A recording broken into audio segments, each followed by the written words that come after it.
Muy buenas, damas y caballeros. ¿Cómo estáis? Espero que muy bien. Hoy seré vuestro anfitrión en esta nueva travesía, donde os traigo la nueva actualización de un vídeo algo viejo, el cual ya está desactualizado por razones obvias. Hoy hablaremos de los soldados en Warbox. Tras la nueva actualización de culturas, las dinámicas de guerras y ejércitos han sido sustancialmente cambiadas, por lo que hoy lo explicaré detalladamente y sencillo a la vez. Debemos saber que pasará un tiempo hasta que un asentamiento de cualquier raza comience a producir soldados, la calidad, cantidad y poder que estos soldados tengan. Sin embargo, estará regulada por varios factores, y estos son: primero, los conocimientos culturales. Dependiendo de si la cultura tiene o no estos conocimientos, así será afectado la calidad, cantidad y producción de soldados. Entrenamiento del ejército. Entre más alto esté este conocimiento, más rápido y en cualquier cantidad se producirán soldados. Producción de armaduras. Esta es esencial, ya que, sin él, tus soldados carecerán de cascos, botas, pantalones y armaduras, los cuales disminuyen considerablemente el daño de los ataques enemigos. Aumentan la salud, velocidad, daño y demás. Barracas. Sin este conocimiento, tus pueblos no construirán barracas, y sin la construcción de barracas, los soldados producidos por tus pueblos serán menos, tardarán un mayor tiempo y serán más débiles. Recuerden que las barracas son un campo de entrenamiento militar. Material desde acero hasta adamantino. Dependiendo cuáles materiales haya desbloqueado tu pueblo, así será la calidad de los ítems que usen los soldados. Hacha, martillo, lanza y espada. Si tu pueblo no ha desbloqueado estos conocimientos, no será capaz de fabricar estas armas, lo cual conllevará a que estos solo usen palos de madera para defenderse. Segundo, la habilidad de estrategia del rey del reino y gobernante de la ciudad. Entre más estrategas sean, más rápido se crearán ejércitos.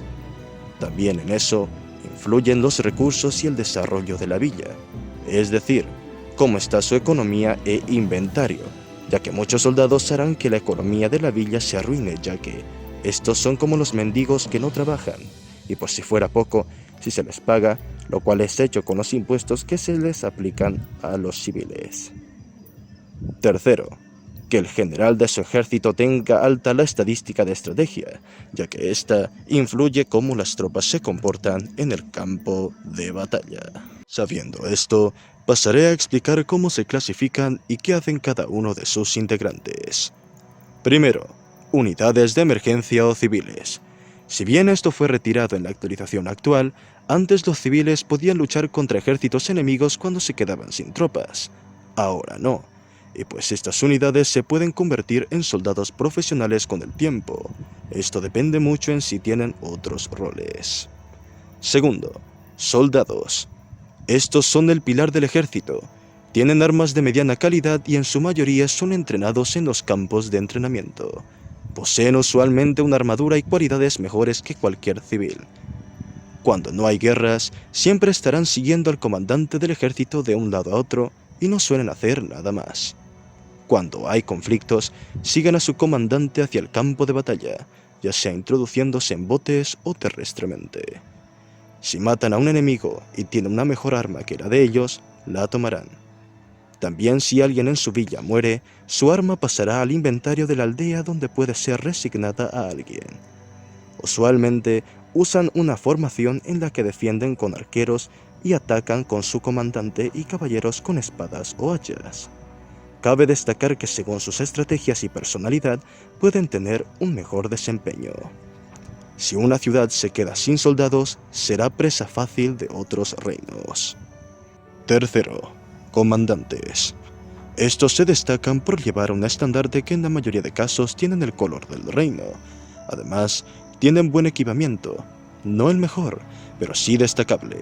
También sus cualidades de administración y estrategia son destacables en ellos, ya que según su desempeño, así lo harán los soldados. Si estos mueren, serán reemplazados por el soldado con mejores rasgos del ejército.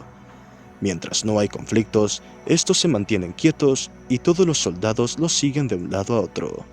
Cuando estos ocurren, ellos son los primeros en batallar, guiando a los demás y poniéndose en la primera línea de defensa. Por eso, suelen morir rápidamente en esos conflictos. Su principal ventaja es que así hay alguien que guíe y comanda los ejércitos en el mismo campo de batalla, permitiéndole a las unidades actuar de una mejor manera. Cuarto, reyes. Estos son los máximos en el orden de poder de la pirámide, que se encargan de declarar las guerras o firmar tratados de paz, así como de administrar y crear ejércitos. Su función es vital, ya que de estos depende todo el mecanismo. Cabe destacar que ellos tienen el mejor equipamiento y buenas habilidades. Si su administración y estrategia es baja, su reino tendrá baja economía y soldados débiles.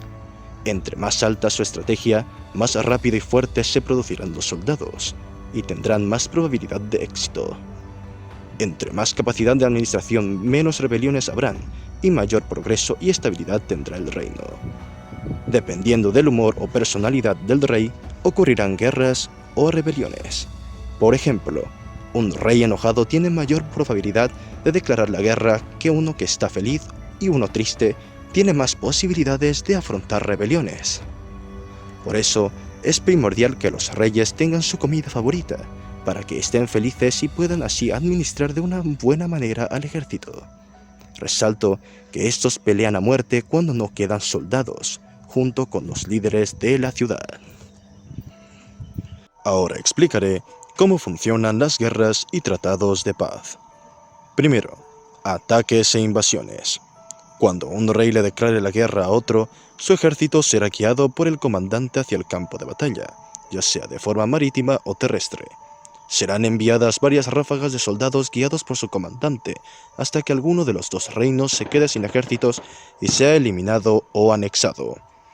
Segundo, anexiones o aniquilaciones. Si un pueblo se queda sin soldados y es de la misma raza, entrará en un proceso de anexión de dos fases. Primero, el pueblo empezará a ser anexado. Cabe decir que este se puede evitar si aparecen tropas en el pueblo o si este tiene torres de defensa, las cuales derroten a los soldados para aguardar a que el pueblo pueda producir más. Si no, este se completará y el color del pueblo cambiará a la del reino que lo anexe. Inmediatamente, iniciará otro que es solo para hacerse con la completa administración del pueblo y evitar rebeliones, aunque este quedará debilitado por algún tiempo, ya que tendrá que hacer un ejército propio, por lo que puede caer en una situación de inestabilidad. Recordemos que ahora los civiles no atacan a los soldados, aunque esto es un experimento según los desarrolladores. Pero en caso de que no sea así, serán eliminados todos los habitantes del pueblo. Por ejemplo, un pueblo de ogros será eliminado por los enanos sin piedad alguna, y obviamente aquí los civiles sí atacarán a los soldados.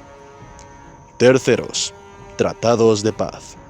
Cuando la guerra se torna difícil para ambos, lo más probable es que se firme un tratado de paz finalizando la guerra. Esto también puede ocurrir si uno de los reyes que inició la guerra muere y es reemplazado por uno con mejor diplomacia. Puede ser que si el estado de ánimo del rey cambia, este firme la paz. Y hasta aquí el vídeo de hoy, damas y caballeros. Espero que esta información nos sirva de algo, o por lo menos se hayan entretenido.